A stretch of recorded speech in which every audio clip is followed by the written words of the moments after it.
Hello and good evening. My name is Nico Heller, and this is Reboot 2030, the Democracy School's YouTube channel. This is our second Reboot installment of this season, and it's a great pleasure to have with me today Professor John Davenport.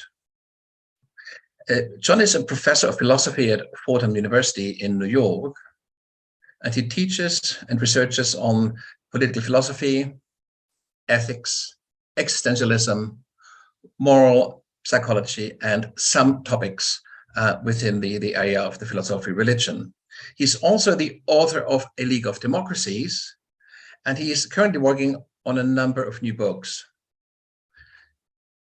The book he is here to discuss today is his latest, and it's called The Democracy Amendments: Constitutional Reforms to Save the United States. So John is here, so let me welcome him in.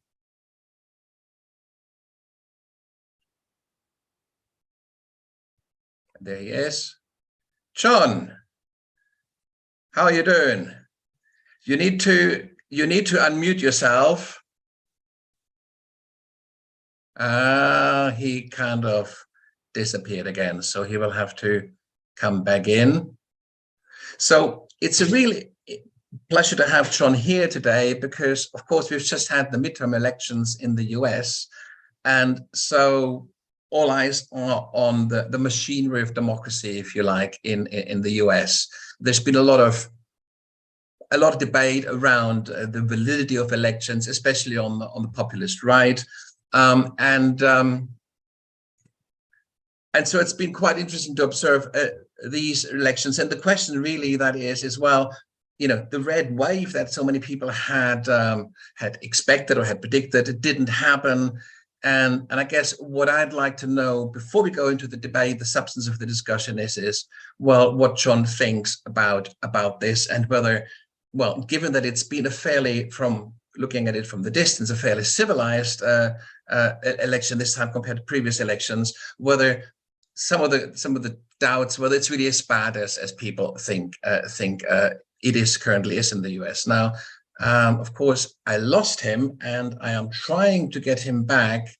I have no idea what happened. So I guess there he is. Let's see whether he manages this time. We'll try again. Okay. Now let's see. Okay. There he comes again. Let me see. Okay, and he's still, okay, so I can see you, but you're still muted. So you have, there's a button on your screen. Now you're there. Good. Can you hear me? Yes, I'm very sorry. The Fordham University account makes you go through a zillion steps now, and it kicked me out of the meeting and made me log in again. So many apologies there. No problem at all. I'm so glad that we found together. I have made a very brief introduction already. Told a few that you're working at Fordham University, a professor of philosophy, and that you are just about to come out with a new book, The Democracy Amendments: Constitutional Reforms to Save the United States. Well, let's sort of start with the kind of the current political situation, which I believe is still not settled. There've just been midterm elections. We expect, of course, the Republicans to take the House. We don't know it for sure yet, but we do know that they haven't taken the Senate. And there was this expectation that there might be a red wave, a Republican wave overrolling the country, and they would decimate the Democrats. That hasn't happened. These predictions were way off the mark. So my very first question, of course, are things really as bad as some people think, or are these elections proof that things are getting better? Well, I understand why many people see this as positive news. It is relative to what it could have been. It could have been much worse. So you could look at it this way, Nico, that our situation in the United States has gone downhill so much in the last 10 to 15 years that now we look at results like this as encouraging. But really, I think that's a sort of, if you like, a false context or false background by which to compare and assess what we're seeing. We have to remember that many different officials across the country, both at the federal and state level, have been elected who deny the 2020 election outcomes. In Arizona, for example, I don't know if I think it's called now for the Democrat for governor, but this infamous woman, Carrie Lake, who almost won for Republican governor in Arizona, is one of the fiercest election deniers you'll ever find, and really a brutal kind of partisan extremist. She told even John McCain supporters, a moderate Republican in his time, to get out of her campaign events. I mean, this woman still got at least 49% or 48.5% of the vote, something like that. So things are not, I think we're still in a pretty rough time. And after the next presidential election, there are a number of things that could go wrong. We could see presidential electors in our weird system for electing the president, who are appointed directly by state government rather than elected by voters. There's very likely to be a Supreme Court case in the next few months, maybe as late as summer of next year, that will enable state legislatures to do that. Just the thing that Trump and his operatives tried to get after the 2020 elections, try to get state legislatures to throw out who the voters elect and put in their own electors. So there are a number of things like that coming down the pike. I don't want to go on too much, but I'll give you just one other thing, important point about the House of Representatives. So it looks pretty clear that the Republicans are going to have the House. They need one or two more, confirmed wins for House seats. So the thing is, though, they would be nowhere close to winning. They would have lost the House decisively if it weren't for two things. The fact that in the states that they control, especially those states, which is almost half the states, where they have both branches of the state legislature and the governor, so they have kind of the trifecta, so they can put in any law they want. They have gerrymandered all the election districts that we use for our single member seats for the House of Representatives, enough to give them at least 7 or 8 seats, 6 to 7, maybe very conservative estimate, just from the way that they carved up district lines. For example, in Florida, they seem to have won, to do the math, I guess, 16 out of the 24 districts. No, it's more than that because it's 28. So they've won, I think, more than 2/3 of the districts in Florida. Even though in the party registrations, the state of Florida is maybe 48% Democrat. At one time, until pretty recently, Democrats were in the majority of elected or registered voters in Florida. But the gerrymandering alone, is giving them at least 3 or 4 seats in Florida. But let me be the devil's advocate here. I mean, the American Constitution, is over 200 years old, and it served the country well. So you could say, well, there's nothing wrong with the Constitution. It's society that's kind of gone off the rails. So what is it? Is it society? Is it politics? Or is it the Constitution? Why do we now find us in a situation where the Constitution all of a sudden doesn't seem to serve its purpose anymore? Well, I think it's both. It's both the Constitution and the structures that it leads to, and the results that has on the populace. People say, well, yes, it's the fault of the citizens because too many seem to have gone mad almost. They're trying to elect more and more extreme candidates. But part of the reason for that is that we can't pass laws very well anymore through the normal route in Congress because of the filibuster in the Senate, because of the sort of thing we're seeing in this House election, that the majority of the House doesn't represent a majority of the country, because of the Supreme Court rejecting things that, even 2/3 or more of the American public want. So people get frustrated and they don't think that there's a constitutional problem behind this. They don't see the root cause of the issue. They just see the effects of the surface level symptoms.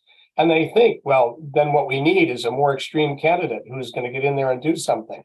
They tried that with Trump. It really didn't work. He, like Biden now will experience, could really only pass anything in the first 2 years. But let me be once more the devil's advocate here. You could turn this round, couldn't you? And you could argue and say, well, And the Constitution as it is, by kind of, in a way, blocking the political process in so many instances, as you just described, it's actually a guarantor of stability. And many of the laws that would be passed would be so extreme that it would actually harm the country more than not passing in the first place. What do you say about that? Right. Well, two things. I think a lot of Americans still believe that. And they think that, actually this is producing stability. The fact that we've got kind of minority rule in the Senate, which you would have even without the filibuster, because of the fact that every state has 2 senators, despite its population sizes, wildly varying by factors of almost 70 to 1. So yes, there's kind of minority control that makes it almost impossible to get laws passed through our system. But in the long run, I would argue that actually makes the system less stable, because people lose faith in government. They don't believe that carrying elections is going to produce the desired result. And another result of that is that they never learn if they're mistaken about their policy preferences, because they don't see them enacted. For contrast, if you look at parliamentary systems where people do get what they wanted, or they get the platform for which they voted, except of course in a case like Liz Truss, where the prime minister is not elected but comes in because someone else resigned or lost a vote of no confidence. But when you elect somebody whose platform is mistaken or wrong in various respects, you'll see the results and you'll learn. Let me be also, obviously, I hope you realize that I'm kind of with your argument, but I just want to kind of go through a number of kind of concerns that people might have or questions that people might raise. So let me just follow on with one more question. I mean, I suppose one of the kind of the fundamental changes that you'd like to see is a system that is moving more towards sort of proportional representation. Now, if you look at countries that have proportional representation, I just named 2, Israel and Italy. Yes. And if you look at those 2 countries and at the kind of extreme nature of politics in both of these countries at the moment, has that really been the solution? Well, right. This is where you see, if you like, the downsides or the evils of a parliamentary system: instability, governments quickly rising and falling, elections too often. I mean, people in Israel must just be sick of going to the polls after so many in a row. Is it 5 in 2 years or something? Yes. So this is a genuine problem, but the United States is in no danger of running into those problems, because I wouldn't even begin to propose a parliamentary system for this country. Americans would never accept it. All of the reforms proposed in my book, the democracy amendments, are ones that move only a little bit, or if you like, just modest steps away from the status quo. As a package as a whole, they would make an enormous difference. But they're not as radical, for example, as, say, just switching to a parliamentary system. You eliminate the presidency. You just have a prime minister, right? Those would be far too extreme steps to propose here. So what you could see in the United States, if ranked choice voting, some countries call this preferential voting, like you have in Australia, right, where you can rank your first, second, and your third choice candidates for any given office, that could produce, and it would be good if it did, in my view, a few smaller parties that might rise to the point where they could get a few seats in the House of Representatives. They're very unlikely to win a whole state and get a senator at the moment. But what this would do is it would produce a situation where perhaps there did have to be some kind of coalition support to move things through the House of Representatives. This would be better, in my view, because it would force the 2 main parties to, if you like, move towards the middle and compromise, right? In order not to lose their seats to other new parties that are trying to occupy that middle ground, the political center, if you like, they would have to moderate, especially if we also reform the primary election system, which most often determines who's actually going to be your representative in the House of Representatives, given that we have so many safe seats due to gerrymandering. So these problems you have to understand sort of combine, and you have to disentangle what are the different root sources or causes of the problem.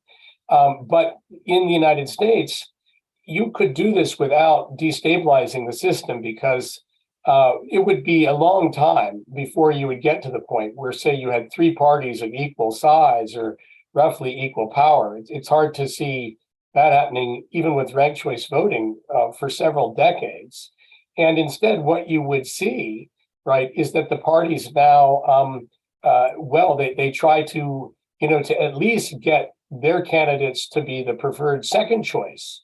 If you're a Green Party voter, the Democrats want you to rank their candidate as second choice when the Green Party doesn't win outright or doesn't have enough first place votes. If you're a Libertarian voter, the Republican Party wants you to to put their candidate as your second choice. You can also do, I'm not sure if Israel has a rule like this or Italy, you can put a floor threshold or a bottom threshold on the percentage you need in order to be able to, to receive any representation in the House, right? You could say that. That's right. I mean, in the German system, which also has proportional representation, there is sort of a threshold of 5% of the vote that you have to obtain in order to get, but not just to get a seat, but also to actually receive funding, for to campaign in elections. So there's a financial hurdle and of course a parliamentary hurdle to be taken. And of course you have two votes. You have got one vote for a candidate and you've got one vote for a party. And, so that basically gives you the kind of the proportional aspect of it. It kind of course, weakens democracy in a sense, because if you vote for a party, you don't know, they go onto a party list, and the party then decides who fills that slot. And this may not be the candidate that you might have liked to see there. So, but let me just ask you one very last, again, sort of a devil's advocate question before we move on to your actual book and what you're proposing. It seems to me that constitutional reform in the US, in fact, most reforms, wherever you look and whatever you do, are very hard to be thought of as bipartisan reforms. There'll always be winners and losers. And it's hard to see you as a Republican. So clearly people would instantly say, well, surely he puts his arguments forward because he wants the Democrats to have, a better position in the party politics, and not just in elections, but also in Congress and so on and so forth. So what would you say to these people? To what extent is this also in the interest of the Republican Party and Republican voters? Why is this not, in your view, a partisan argument, but an argument in the interest of the public good, or, in everybody's interest? No, great question. And maybe if you like, I can answer that. And if we have time, briefly come back to comment on the German system. There are two important points to maybe get in there.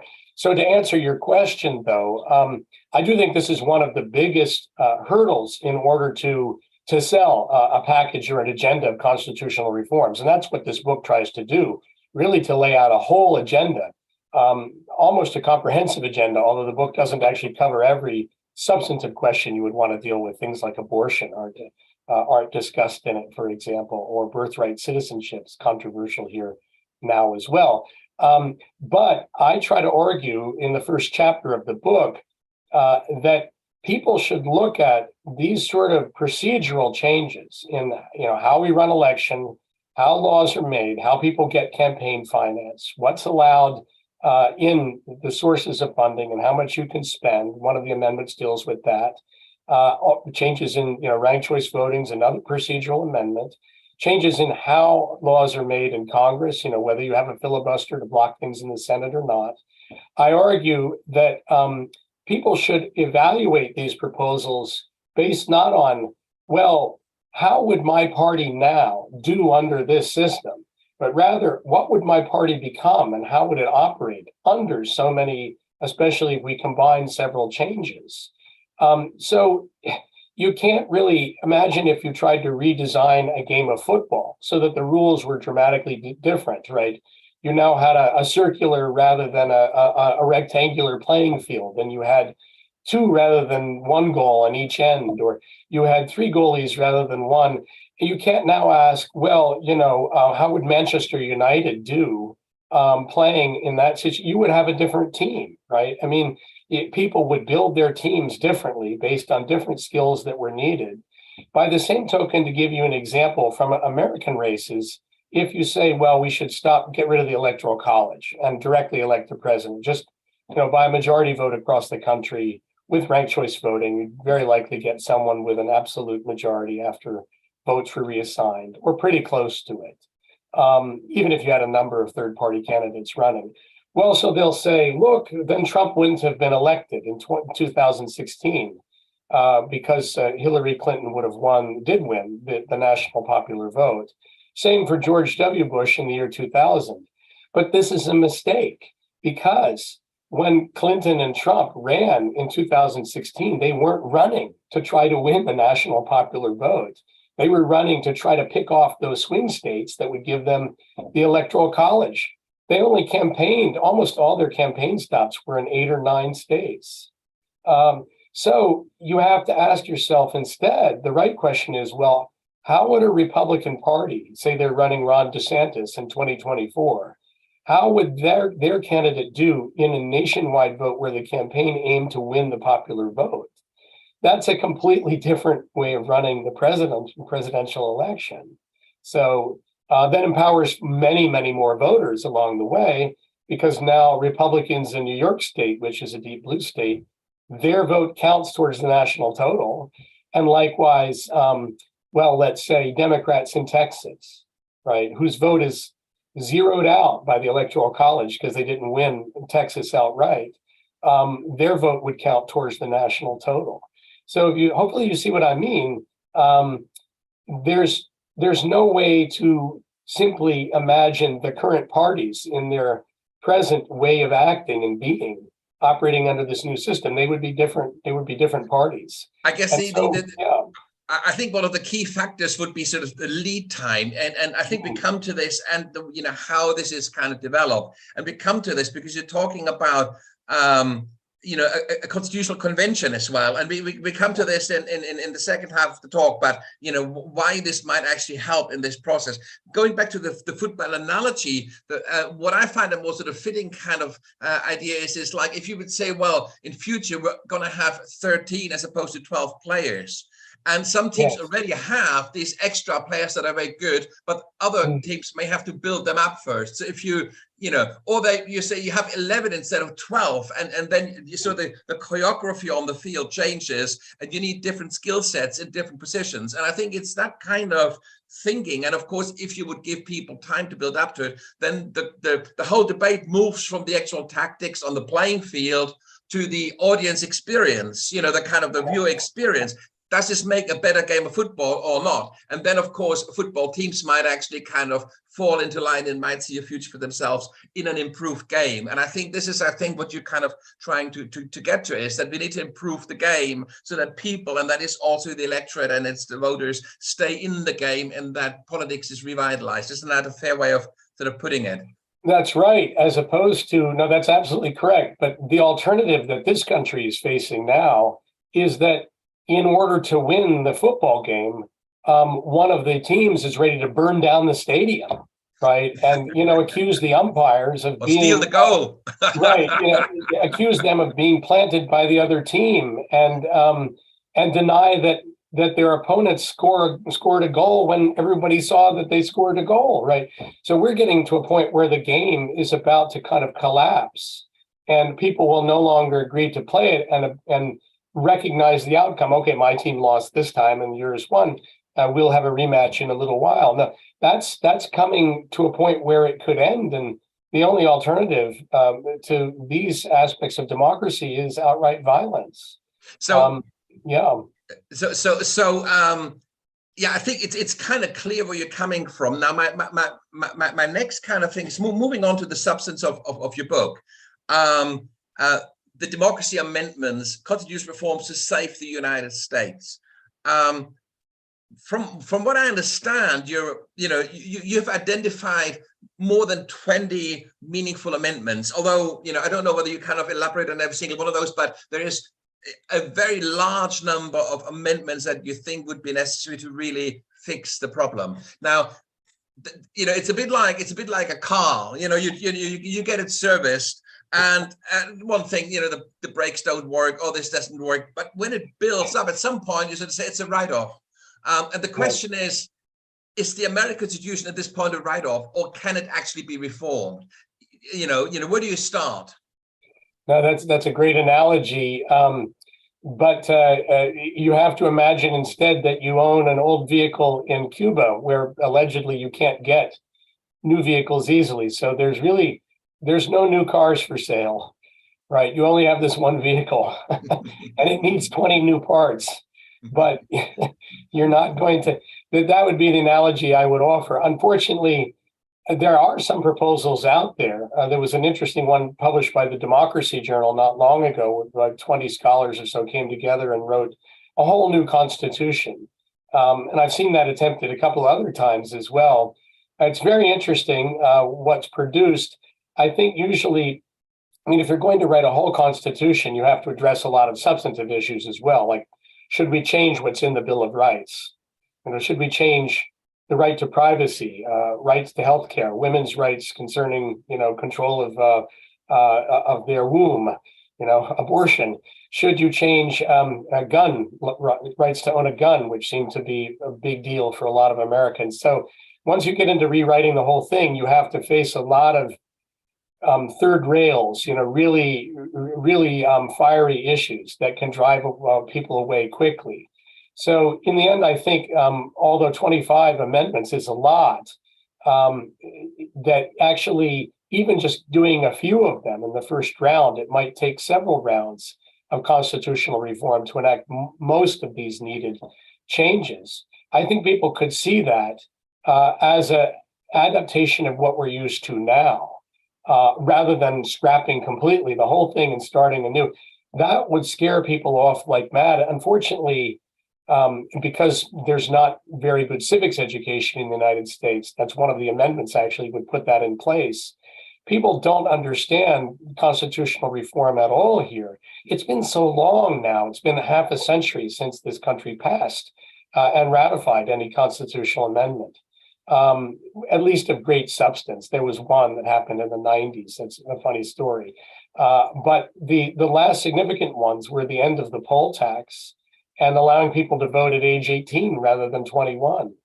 And another amendment passed to give Washington, D.C. representation in Congress back in 1978, I think, but it wasn't ratified in time.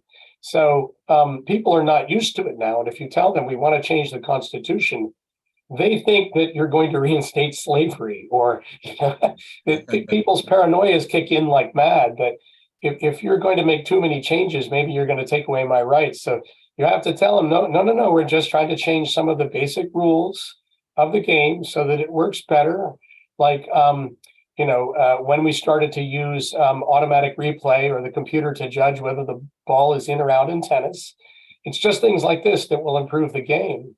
And so I think that introducing, if I actually say a constitutional convention was called, and we can talk about this more later if you like, but if I were going to such an event, I would probably suggest that we propose in convention maybe 10 or 12 of these amendments. And if the convention could adopt and propose half of them, say 6, went out there, say only 3 were ratified by enough states, that would be great.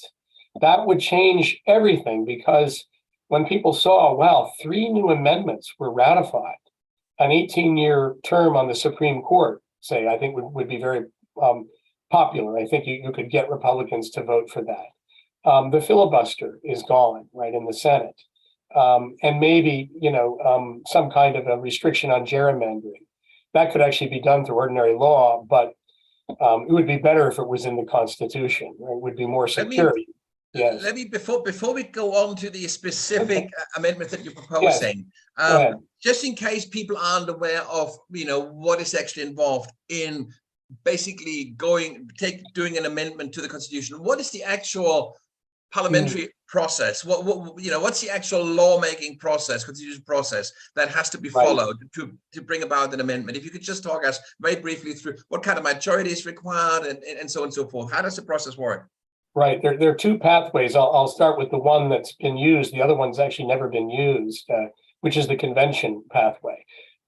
So the United States Constitution is either the hardest or nearly the hardest constitution of any developed or advanced democracy in the world to change. And that's because when the founders wrote this document in 1787, and this part of it's never been changed since then. We haven't changed the amendment procedure itself by an amendment. they had very little to draw on. Almost none of the states at the time, which were only a few years old, had any kind of very clear pathway towards changing the state constitutions. You also wouldn't find this much in European constitutions at the time because there were not many, right? And they were, either kind of, federalists or confederations for loose alignments of entities. Say in the Netherlands or in Switzerland would have been two examples. They had very little to go on and imagine in this. They knew that the previous confederation of states, which lasted about 10 years or 12 years after our Revolutionary War, couldn't be changed at all because it required unanimous consent of all 13 states to make any change to it. So they thought they were being progressive and radical by saying, well, no, you only need 2/3 of Congress, both chambers, House and Senate, to vote for an amendment, and then it can go to the states, which have to approve it by 3/4, not a unanimous consent, but only 3/4 of the states, or likewise through a convention. That could be by simple majority of the convention, which is interesting, not 2/3. And then again, 3/4 of the states to ratify or approve an amendment proposed by the convention or Congress. So it's a two-step process if you go through Congress and then to the states, but it's a three-step process if you first have to call a convention and then the convention proposes amendments and then they're ratified. So the second round is slightly more complicated, I can explain. But as I say, the founders thought they were making it easier to amend the Constitution in doing that, because the only point of comparison they had was a system where you required, unanimous consent to change, like we might have with certain treaties, right? You couldn't probably, well, if you wanted to change the treaties that constitute the European Union, you might not need unanimous consent. Well, you probably would, because if a country didn't agree with it, they would probably leave the European Union as a result of such a change. So at this point, you need unanimity, unfortunately, but that's a principle that quite a number of, especially pro-Europeans, are trying to get rid of, because unanimity is it's actually kind of quite anti-democratic. You get, in the case of Europe, you get countries like Hungary or Poland, who some would say are on the borderline of being democratic in many respects, and they can block progressive legislation. So unanimity is actually not necessarily the best way to go. But I'm sure. Right. Yeah. If I may just throw in, and another example is NATO, which has almost 30 members now, maybe a little more. And Turkey's holding up Sweden. Yeah. Because you need all members of NATO to agree, which of course only gets harder every time you admit a new country. So it actually gets worse the more popular the organization is. So unanimous consent requirements, and the filibusters like this too to an extent, what they do is they reduce coordinative power. That's the underlying, if you like, mathematical point about it, is that either the ability to coordinate decisions that are binding on everyone and the ability to enforce them are reduced with requirements. The larger the supermajority, the max, of course, being unanimous consent, the lower your coordinative power. Whereas simple majority is the most powerful, obviously, for coordinating decision making. But you have to get everyone to agree to it. So the result in the American case is that it's become steadily harder over time to amend the Constitution because, the very problems that the flaws in the system cause, the extreme polarization of the country, the lack of civic education, the ability to kind of brainwash people through advertising that's paid for with big donations to campaigns and other independent spending because we have no limits on that.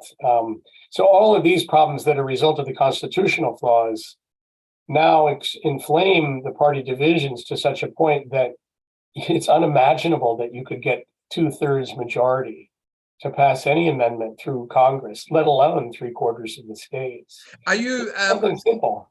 This is a matter of interest. Are you referring to or referencing any? Because I mean, I'm aware of kind of two constitutional reforms.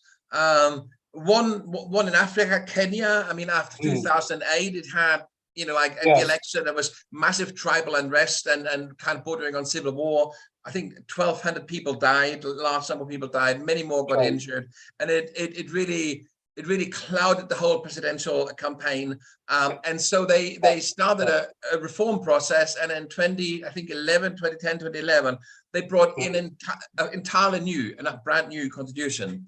And I believe, although only parts of it have actually been implemented, I mean, they have a great constitution, but it isn't really been implemented fully. But having said that, it has served in my view, from what I can see, its primary purpose to somehow reduce sort of tribal tensions, because they brought in a middle tier of government, like a regional government. They brought in counties, and they kind of brought in this sort of regional government, and that massively kind of diffused tensions and really helped. Subsidiarity, right?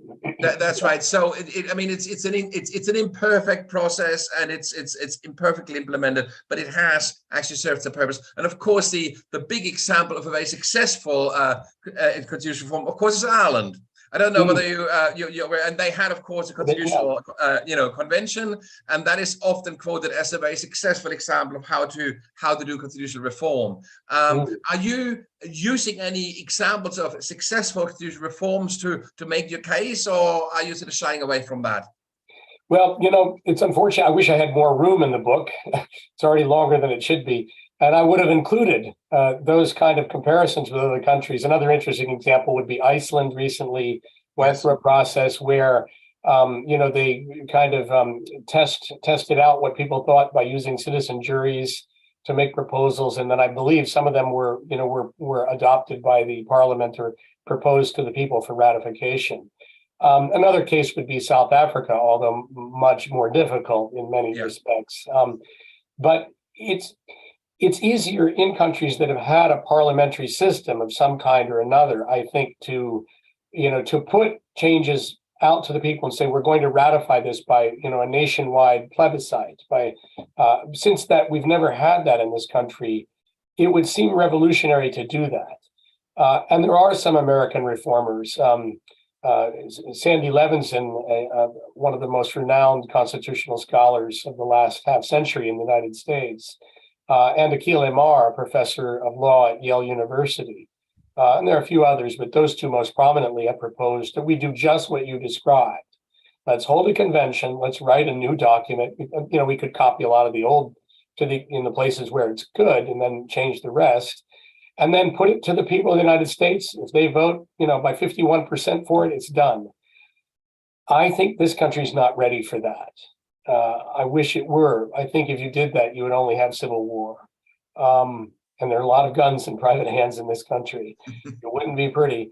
So I don't think, if people got used to a process of constitutional reform, say we had gone through, as I was suggesting, one convention that, 3 or 4 amendments got ratified out of it. People now see, oh, okay, so this is what constitutional reform is. Now, I have a significant vote in the presidential election because we elected directly. I see that more things are passing the Senate now. Not all of them are good. We made a couple mistakes. We have to go and repeal those laws and stuff. But people see now how constitutional change can produce progress.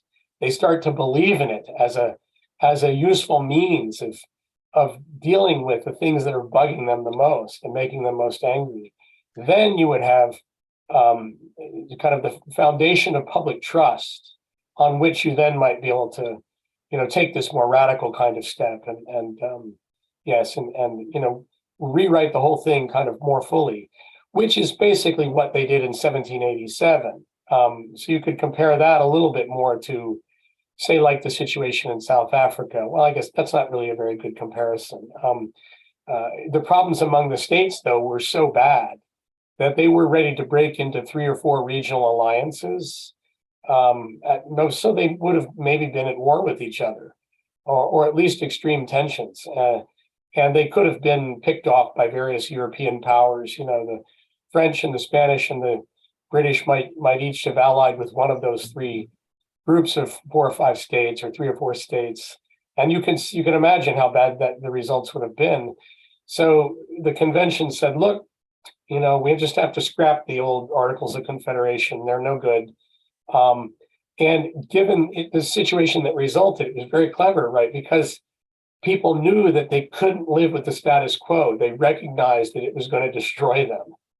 And so their only other salient option was the one that was proposed by the convention. A number of people hated it, and they were gnashing their teeth and wailing and angry. You can imagine the large states like Virginia were very angry about the way the Senate was composed of equal senators from each state. So unfair. Rhode Island has 1/12 the number of people that, Virginia's at least 10 or 11 times more people than Rhode Island and Delaware. It's gotten 6 times worse than that ever since, but they had no other alternative. The problem is, that wouldn't be the case now, right? If you proposed a new document, that kind of compiled everything into one big amendment, let's say, people would just see that as like, you're trying to shove all this down my throat at once.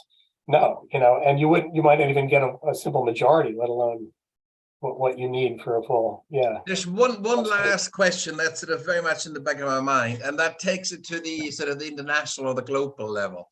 I mean, it's one thing for Ireland or for Iceland or say for Kenya to reform its constitution.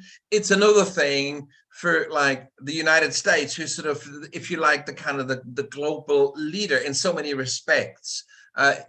Economically, militarily, and some would say also in terms of democratic values, although I think, the jury is out there. But there is this sort of thing about, being in that leadership position.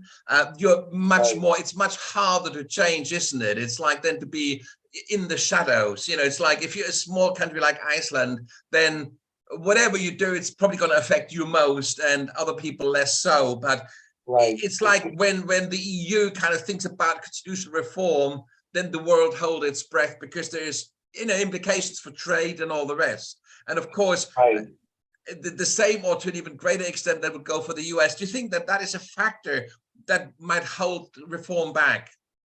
Well, in a way, my answer would be I wish it would. That might sound paradoxical, but what I mean is that too many Americans don't know enough about the role that the U.S. plays in global affairs to even understand the importance of constitutional change here in that regard. They would if education were changed here to require, say, 2 semesters of civics, which would include, some of how the United States makes foreign policy and its effects on the rest of the world.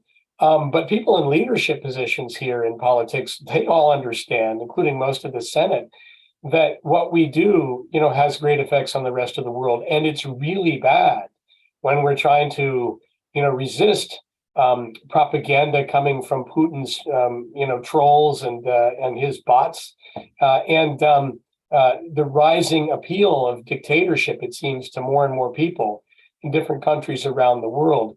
The appeal to a kind of brutal kind of ethno-nationalism that you see in what originally brought Putin's rise to power. It might be eroding a little now, but the same kind of thing obviously at work in China, with almost kind of veiled, but not very veiled suggestions that there's almost like even a racial superiority, and very definitely at least a cultural superiority that's being suggested by the Chinese Politburo. So we're dealing with a world in which dictators have rising influence and authoritarianism is challenging democracy. It's terrible in that situation for the United States to be weakened by its internal problems. So absolutely, that is an important aspect of this. But that threat, right, to the U.S. world leadership, I don't think would move many Americans. You might get 10 or 15% would listen to that argument. I wish it were more. But nevertheless, even if people don't understand it, it is an important reason why we need to avoid a collapse of the system here. And I do say that in the book. If that happens, the only winners will be President Putin and President Xi. That's right. And of course, elites on both the Democratic and the Republican side will, as you said, will understand too. And I suppose it will be to some extent an elite game. So in terms of who's going to decide whether there is going to be a constitutional reform or not, it's probably going to be decided at a political level, and the awareness would be there at that level. Well, but if I just insert, I mean, things are getting so bad that in the 2016 election, Trump welcomed Russian interference in the election. And I think, I mean, given that people will believe apparently whatever this kind of demagogue says, there are a lot of Americans now. People accuse Tucker Carlson of this on Fox News here, of maybe being like, well, okay, if foreign interference in the election and stealing or breaking into the opposition's campaign, stealing data from them, releasing it on WikiLeaks and stuff, if this will help us, the view seems to be among too many Republicans, by any means necessary, it doesn't matter how evil, how corrupt, how wrong or unjust, if it will help us win. So one has to find a way of deterring and kind of ratcheting that back, and understanding that if you do that, if you go too far down that route, well, then, too much of the leadership in both main parties might end up actually being, to some extent, puppets of other people around the world. I mean, these are huge dangers. I do stress this is in the kind of the later chapter. I put the top 10 amendments up front, but in the third chapter, where 15 others are detailed, I have one that deals directly with this question of foreign intervention in campaigns. And people don't understand that, there's a danger also of blackmail. If you've hacked into or have a lot of personal data from a lot of different members of Congress, right? And you can threaten to release that data if they don't vote, say, to remove tariffs on, or sanctions on Russia. Or you could see this is not a conspiracy theory. There's a detailed document by the FBI on this risk. So this, I think Americans will understand if pressed. This point will register with people, and they'll see, okay, I see there's a danger of blackmail. We need to ensure that our campaigns aren't being funded or helped by this kind of foreign interference. And I actually have a whole raft of good governance reforms, which these don't get a lot of discussion. They're not like the filibuster or the presidential election. They're not kind of hot button topics. But when presented to the average American, you might find that 70, 80%, maybe more, 90% in some cases would agree with these. They're simple good governance reforms to remove conflicts of interest, to prevent foreign influence on campaigns and things like that. So let's have a quick look at your top 3 amendments, just to bring it down to a very practical level again, because we've been talking very high level here, which I think is really, really important. But what you actually are contributing here to the debate is something very practical in your book, and we don't want to lose sight of this. So maybe if you give us 3 examples in a nutshell, how they would drastically improve the body politics and politic making in the US today. Yes, I tried to prepare an answer for this, Nico, and I wrote down 5 things. So I'm not doing too well. With 5 then, please. But yes, I do have trouble with this. I go back and forth with which ones to put in the top 3. Definitely, the first one, if I could just change by pressing a button or waving a magic wand, I would eliminate the filibuster. Okay. Because I think the result of that would be, well, for example, if there had been no filibuster in the last 2 years, then a package of reforms to American elections would have passed. Gerrymandering would have been not eliminated, but greatly suppressed. And there would have been far fewer restrictive voter laws, which states have adopted in the last couple of years. And I think the Democrats would have won the House of Representatives, as I started by saying. But then we're back to a partisan argument here. Well, yes, but right, that sounds like a partisan argument. But my point is that this one change enables so many other things. It's sort of like, removing the barrier in a dam. The floodwaters then flow, and people might not like the results. But then what do they have to do? They have to elect a Republican majority. They only need 51 senators now, and then they can reverse all of these changes if they want. I'd like to see them try to do that. How popular it would be You try to imagine, right, that the filibuster had been eliminated, the Voting Rights Act, the new Voting Rights Act had been enacted. There's an important piece of history on that I can come back to that's shocking. But it didn't, right? Because of the filibuster, the so-called For the People Act passed the American House, but not the Senate due to the filibuster.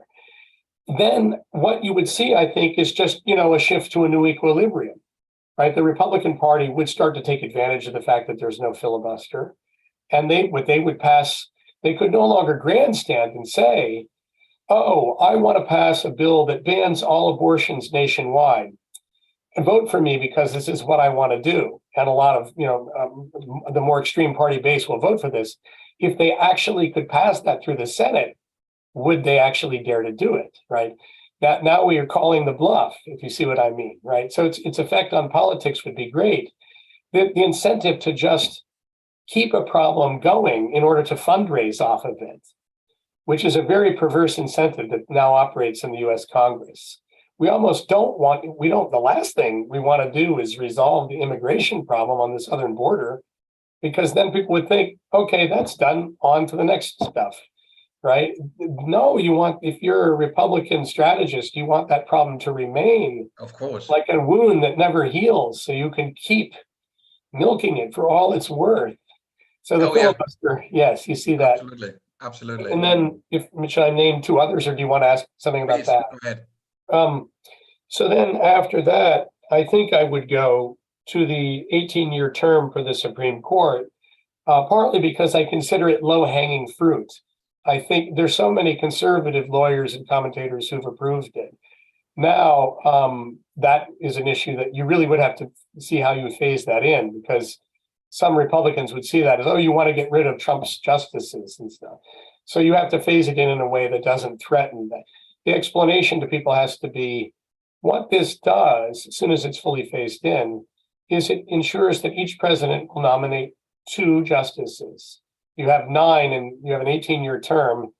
What happens is 2 retire every 4-year term. So you connect it with the presidential term. What happens if somebody dies or retires early or whatever? You replace them with either by lottery or some other mechanism from our appeals courts, the circuit courts of appeals that we've got here. So the president isn't involved. This greatly depoliticizes the Supreme Court, because there's no longer these huge stakes fights to put someone who in there is going to be there for 30 years. The term is more limited. With the amendment should also go requirements for the Senate to vote in a certain amount of time. So you couldn't see what happened to Obama's last appointee, Merrick Garland, during his last term, where the Senate just refused to vote. You would see a more regular order. It would ratchet down, the issue of both, when is somebody going to retire? How could we get them to do that? And then the partisan fight over confirmation in the Senate. All of this is greatly reduced. It would remove one of the great goads or instigators to partisan extremism in the United States, and I think help the whole political culture. People would know, look, when I vote for president, I'm also voting for two court justices. He's going to nominate, or she's going to nominate a couple people. You could imagine presidential candidates even putting out, like, if I win, I'm going to nominate these 2 people. I mean, if they thought that would help them win the election, right? So it would just connect it with the presidential election. So that I also think is very productive and eminently doable if it's posed in the right way. You're not getting rid of current justices. And then the third, I decided after thinking about it more that I think the campaign finance reforms needed here might be the most important, because again, it's not exactly low-hanging fruit. It would be a partisan fight. But if you poll Americans, more than 2/3 of them think the so-called Citizens United verdict from the Supreme Court here was wrong. That was the verdict that, along with an earlier decision from the 1970s, allowed kind of unlimited money in American politics. In many cases, it doesn't even have to be disclosed. The real kicker with that verdict from the Supreme Court was that it allowed unlimited spending by corporations and other, very wealthy people through so-called independent groups. There's still limits on what you could give to a candidate and their official campaign, but that almost doesn't matter. because you could just buy as many advertisements on TV or, create your own radio show to publicize your views. And so that's all basically unlimited ever since Citizens United. Imagine what people in Georgia are going to go through, having just been through this 2 years ago, with the avalanche of election advertising before the runoff for the Warnock perhaps getting reelected to the American Senate in Georgia. But if the Senate majority turned on it, it would have even been worse, right? You could have seen many millions of dollars of advertising in Georgia in the next 2 weeks. Well, I mean, these midterm elections, the ones which just gone through, from what I understand, were the most expensive elections in the history of the United States. Oh, yeah. With an overall price tag of over 70 billion. I mean, this is absolutely crazy. And of course, it totally voids the notion of democracy, because of course, I mean, I think one of the things that I thought was really impressive about Obama's campaign at the time was the small donations aspect of it. The micro donations, the $10, $20, $50 that people would put in through the the platform that whatever it was called, MoveOn.org. Right. Was it? Yeah. Yes. And I think that was an amazing mobilization, sort of grassroots mobilization, and you had a sense that ordinary people could put their money where their mouth is. But on the whole, it's a big boys game, isn't it? It's kind of big corporates. It's the billionaires game, and ordinary people sort of tend not to have their voice heard. And it doesn't end with the election, because then once you're in Congress, you will be influenced in what laws you pass by the lobbyists who are coming to talk with you and being like, listen, this is our view, the people I represent, this is what we think. And there's no like, if you don't vote for this, we're not going to give you any campaign money. At least usually they don't come right out and say that, but it's implied, right? Often without even having to spend money, just the threat of it can operate. So the figures you just looked at don't tell even that doesn't tell the whole story, because you have members of Congress who think, well, if I don't enact this law, if I block this proposed bill, or I change something in a proposal that increases taxes on hedge fund managers, for example, that's one that keeps getting extended. They keep getting that. People try to eliminate it, and it constantly remains in the bill, no matter what they do, because their lobby is so strong. If I vote to change this or close this tax loophole, my funders will then give huge amounts of money to a primary challenger, right? And since we have so many safe seats through gerrymandering, again, the primary election is so important in many congressional districts.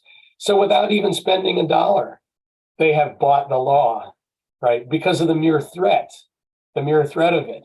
To keep that threat alive and realistic, they spend a certain amount of money, which is what you.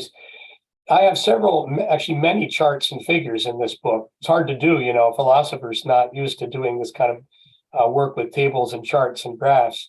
But if you look at the one on all the ones, I have 3 on campaign spending. They measure different things. The line is steadily upwards, right? Or I should go from your perspective this way, right? It just, it never comes down, right? I mean, and the change after Citizens United was enormous, right? I mean, the huge jumps upwards, both in what campaigns are spending, and independent spending.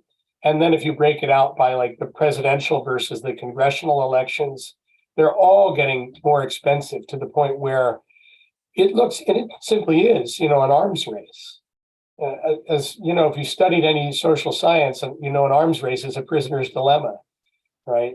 That takes the form of a prisoner's dilemma. That's the kind of collective action problem it is. So it's almost like people blame the members of Congress for being corrupt, and a few of them are. But the way I explain it in the book is, look, that it's more like, imagine that you're one of many small business owners in a small town in southern Italy back in the 1950s, right? So you and 100 other small shopkeepers, well, there's 2 different mafia groups, and each one protects different shop owners, right? If you don't pay the mafia group whatever they claim you owe them per week or per month, they'll stop protecting you, and the other mafia group will devour you. That's the situation that members of Congress are in. It's, because it's an arms race, they have to take the money, they have to take the support from big donors. You can't make it up completely with the small donations, at least not yet. And so they're caught. The system perpetuates itself.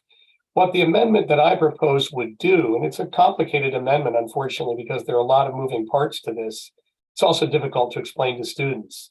People don't understand because the laws that we have are so convoluted. I go through the history in that part of the book in quite a lot of detail. But the amendment, what it would do is it would boost that small donation component. What you do is you say the government will give you a transferable voucher, $50, $100 maybe. You can allot that or divide it into maybe 4 or 5 pieces, give it to whichever candidate you want, and maybe also to an independent group like the League of Women's Voters, or if you support the NRA for guns, you could give it to them, or maybe an environmental organization like the World Wildlife Fund. All of these groups do lobbying here, right? So the voter doesn't get that money, but they can give it to someone else. Yeah. And that, by the way, is where you need like the threshold, like the 5 or 10% comes into play with small parties. Otherwise, you could get people running just to get that money and give their wife a job or their husband a job or something. So you do have to have some protections. But so that's one part of the amendment, that transferable voucher that would empower small donations. But the other part has to be spending caps. It just has to reverse spending, Citizens United. And that's tough because conservatives here sometimes argue that, look, it's a free speech issue. But it really isn't, because if I take up every minute available in a public meeting, they say it's 3 hours and I hold the floor for 3 hours and no one else gets a chance to speak. Is that my free speech right? No, I mean, I'm, curtailing other people's right to speech. It's very much like that with the election advertising. It crowds out everything else, right? The onslaught.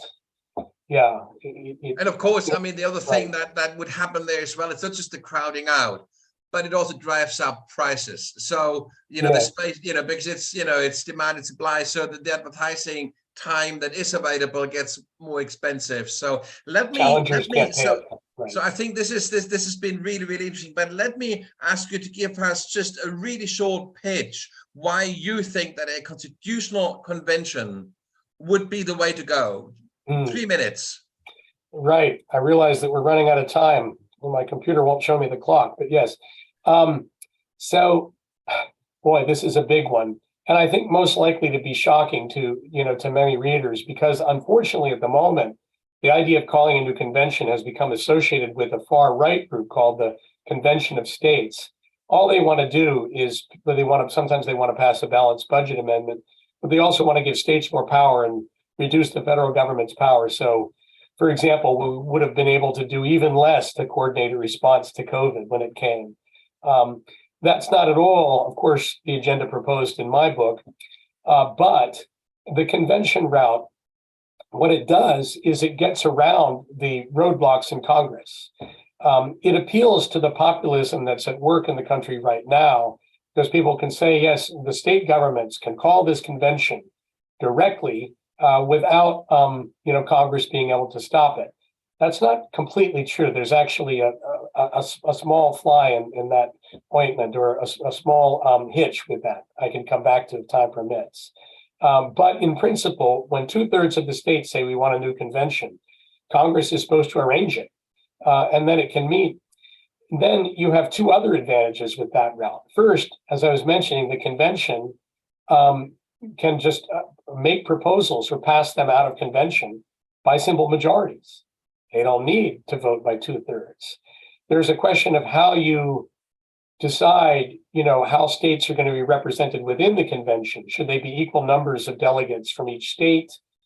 Should they be more from California and less from a small state? So you have that battle. That I make detailed proposals on all these things.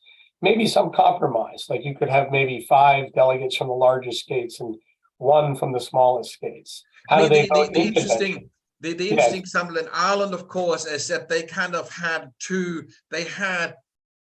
politicians, but they also had ordinary citizens take part in the convention. And that actually Exactly. proved highly, highly beneficial, because it kind of Mm, opened the black box, and it made this a much right. more transparent and a much more trustworthy process. I mean, you might have thoughts on that too. I do, yeah, and then I'll come back to the last advantage of the convention that I didn't get to. The way I suggest it, and at the moment this would have to be done by Congress writing a law when they call the convention together and organize it. I would suggest that no politician be allowed to. I think it could be done. They could bring experts with them. Each state delegation could bring one or two, but I would suggest that the law say, because there's no details in the Constitution about this at all. The law say that no one who presently serves in the federal or any state government could come. Now, people work for small county or township governments, fine. But yeah, and that even more strongly, maybe they can't work for government for 5 or 10 years after the convention ends. So you really do make this a people's convention, right? And again, the experts can come and guide relative newbies who don't, understand the ins and outs of different constitutional problems. But that to me would be the ideal convention. And so you have people who aren't, worried about a primary challenge, if they don't say the right thing, and aren't worried about big lobbies, but thumb their nose at those guys. And even better still, if we followed what the original convention did, it's amazing how they stuck to this.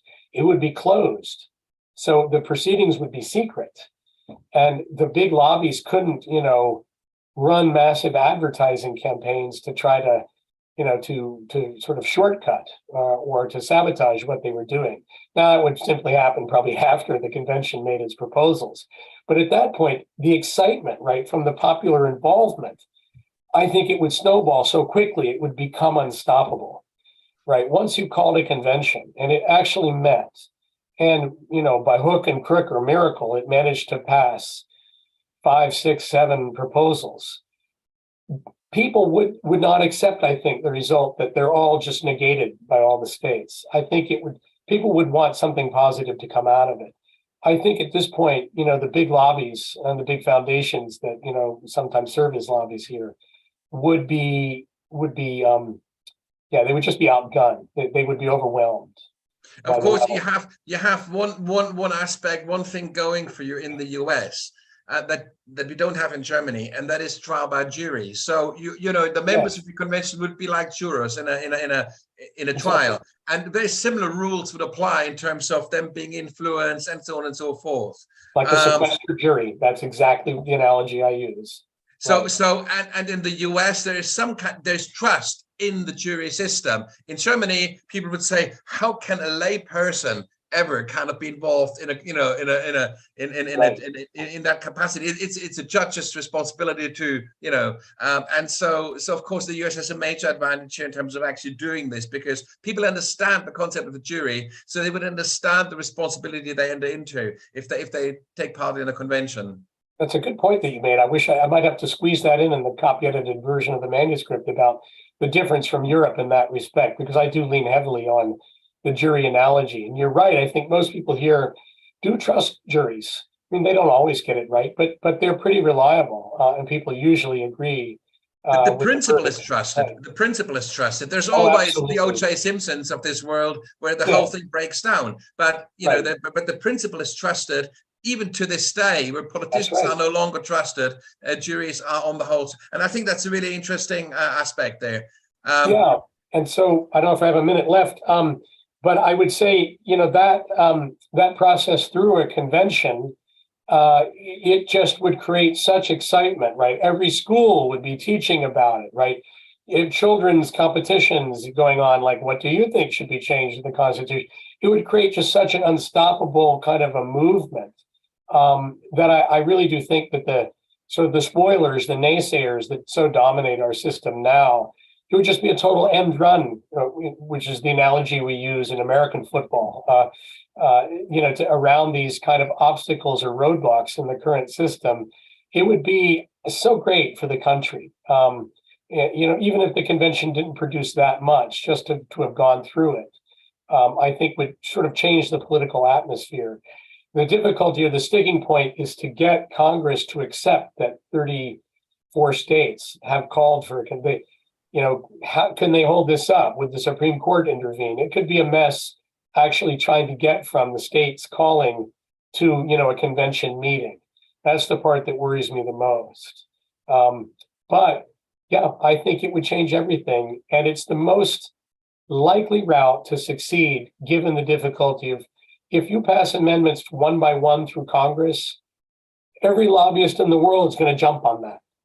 They're not dealing, with several amendments at once. That's the final advantage I'll mention of a convention is, which should be obvious from the history of the first convention, is they can make deals, right? They can connect one amendment with another and just wrap them into one amendment.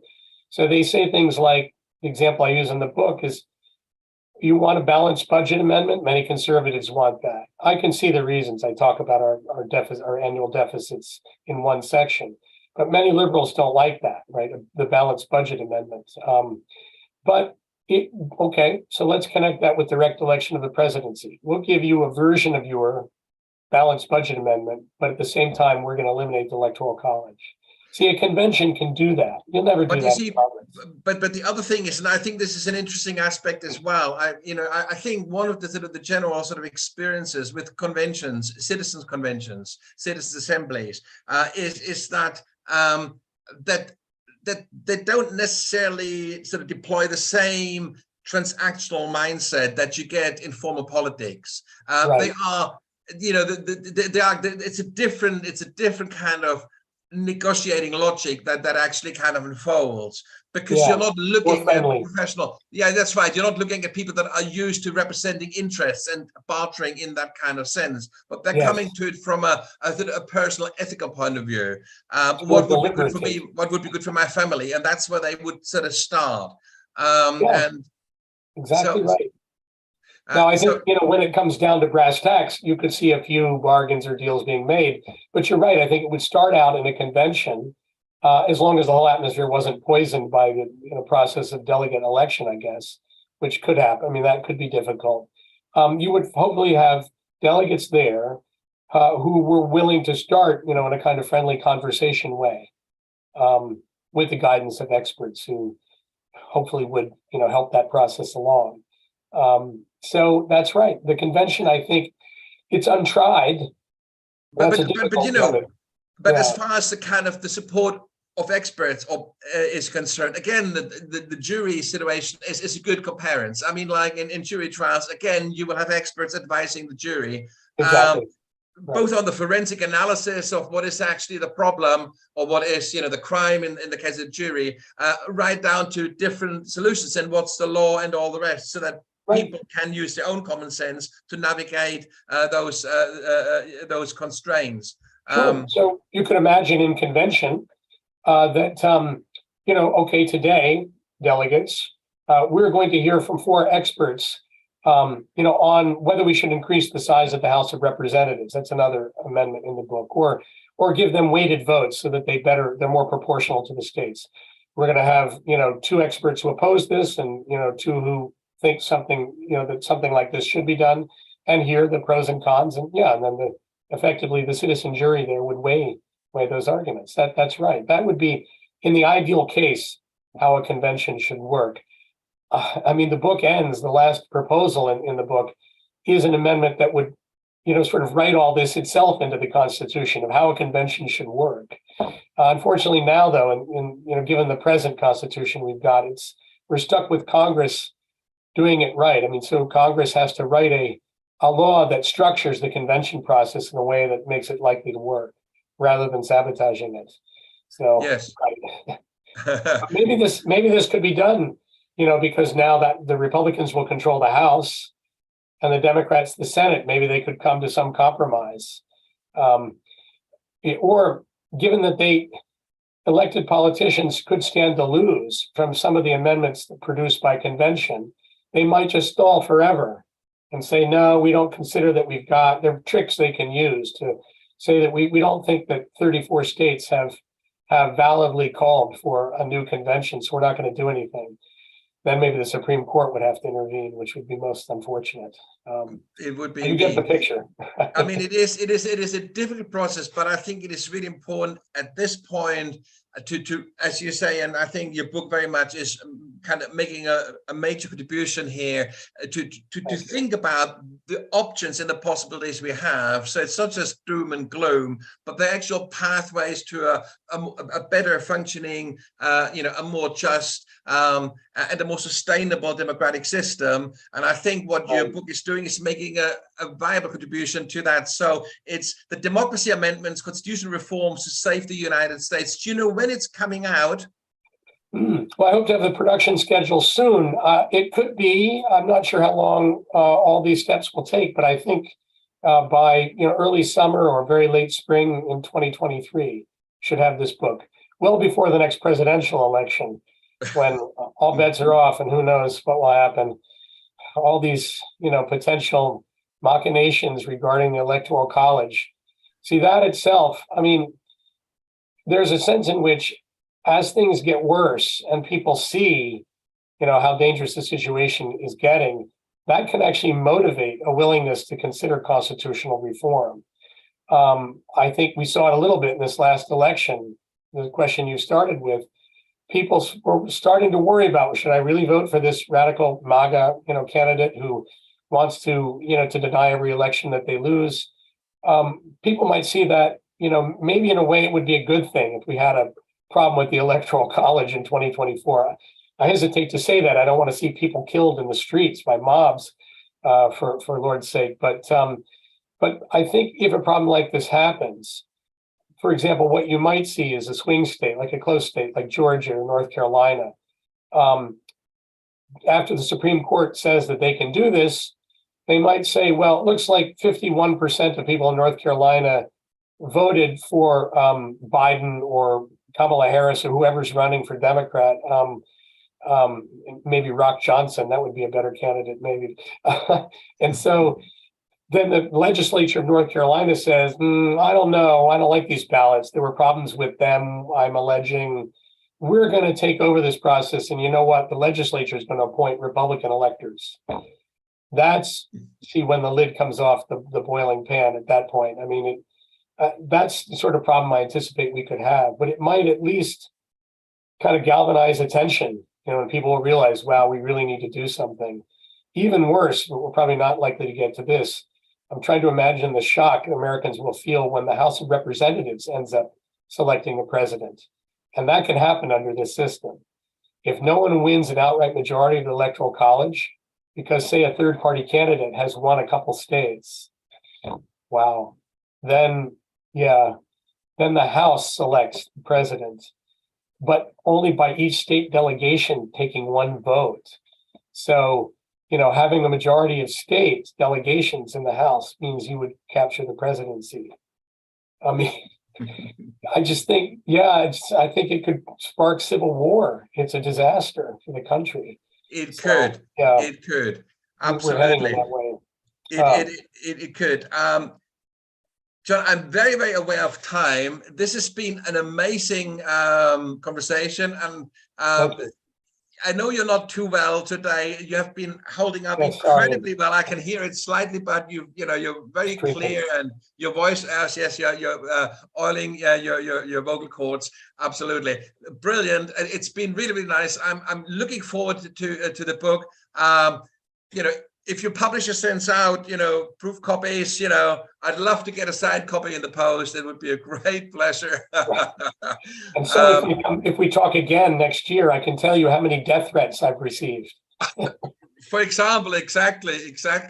So, yes. John, thank you very, very much. It's been really great pleasure and a great privilege to talk to you about this new book.